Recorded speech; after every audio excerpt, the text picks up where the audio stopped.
TDP కూడా ఉంది మనతో పాటు. కలపాల కిరణ్ గారు నమస్తే అండి, బ్రేక్ఫాస్ట్ న్యూస్కి స్వాగతం. సో ఈరోజు మీ అధినేత కూడా రోజుకి 3 నియోజకవర్గాల్లో ఆయన పర్యటన ప్రజాగళం పేరుతో, మరొక పక్కన 21 పార్లమెంట్ నియోజకవర్గాలు 21 రోజుల పాటు ఆయన బహిరంగ సభలు. సో ఏంటి మీ ఎజెండా ఏంటి? ఆయన అయితే మాకు మరొకసారి అవకాశం ఇవ్వండి అని వెళ్తున్నారు. మీ ఎజెండా ఏంటి?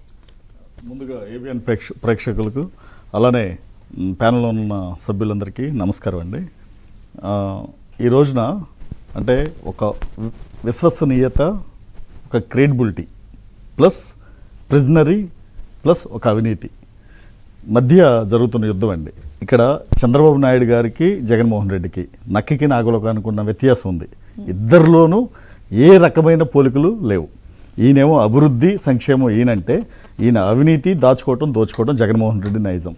ఈ రోజున 5 సంవత్సరాలు అంటే 4 సంవత్సరాల 10 నెలలు ఇంట్లో మొద్దు నిద్రపోయి ఈ రోజున ప్రజాక్షేత్రంలోకి వెళ్తున్నానని ఆడంబరంగా ఒక 5 బస్సుల్ని 5 కోట్లు పెట్టి ఆర్టీసీకి ప్రజాధనాన్ని వృధా చేసి, అది కూడా ప్రజాధనమేనండి, ఏ ఒక్క రూపాయి కూడా తన అవినీతి సామ్రాజ్యం నుండి ఒక్క రూపాయి తీసుకురాడు. ఆఖరికి తను విలాసవంతమైన ఇల్లు కట్టుకోవాలన్నా కూడా అది ప్రజాధనమే. రిషికొండను కానీ అది రిషికొండ కట్టడానికి 600 కోట్లు ప్రజాధనాన్ని వెచ్చించాడు. అంటే ఈయన నిరుపేద ముఖ్యమంత్రి అంటాడు. అత్యంత అంబానీ కూడా ఆ అనుభవం అంటే ఏమంటారు, అంబానీ కూడా అలాంటి విలాసాలు కూడా చేయలేడండి.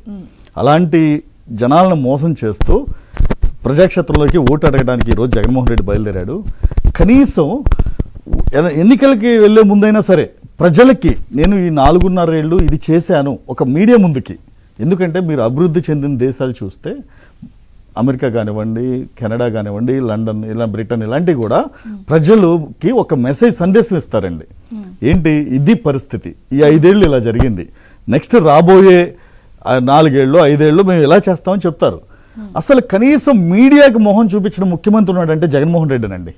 ఆఖరికి గతంలో లాలూ గారు జైలుకి వెళ్తే ఆయన భార్య రబ్రీదేవి బీహార్ ముఖ్యమంత్రిగా చేసినప్పుడు కూడా ఆవిడ నిరక్షరాస్త్రాలు, కనీసం సంతకం పెట్టడం కూడా వచ్చారాదో తెలియదు.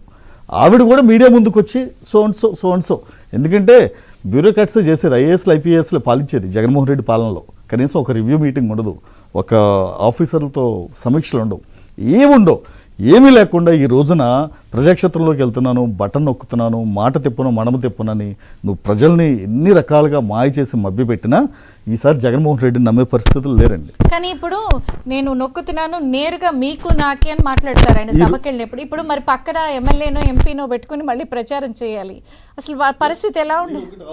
లేదు, పక్కన ఎమ్మెల్యేని ఎంపీని ఎవరిని పెట్టుకోడండి. ఎందుకంటే ఇప్పుడు క్యాండిడేట్ని చూపించాలి, క్యాండిడేట్ని చూపించాలి, క్యాండిడేట్తో మాట్లాడించాలి. క్యాండిడేట్ మాట్లాడితే క్యాండిడేట్ ప్రజల్లోకి వెళ్తాడు, కానీ జగన్మోహన్ రెడ్డి వెళ్ళడు. అంటే వీడికన్నా అంటే జగన్మోహన్ రెడ్డి కన్నా వాడు బాగా మాట్లాడుతున్నాడని చెప్పి ప్రజలు వెంటనే తీసి పక్కన పడేస్తారు. ఇప్పుడు వేరే రాష్ట్రాల్లో కానీ నరేంద్ర మోడీ గారు కానీ ప్రపంచ దేశాలు కానీ జగన్మోహన్ రెడ్డిని చంద్రబాబు నాయుడు గారిని బెరీజ్ వేసుకుంటే ఈయన ఒక క్రెడిబిలిటీ, విశ్వసనీయత, ఈయన ఒక డెవలప్మెంట్కి ఒక పర్థం అని అర్థం అవుద్ది. ఈ చూడంగానే 420 మిస్టర్ 420 ఇలాంటివి వస్తాయి. అయితే ఈ రోజున ఆయన ఎన్నుకున్న రహదారులు కూడా ప్రధాన రహదారులు. అంటే పరదాలు కట్టడానికి అధికార యంత్రాంగం ముందుకు రాదు.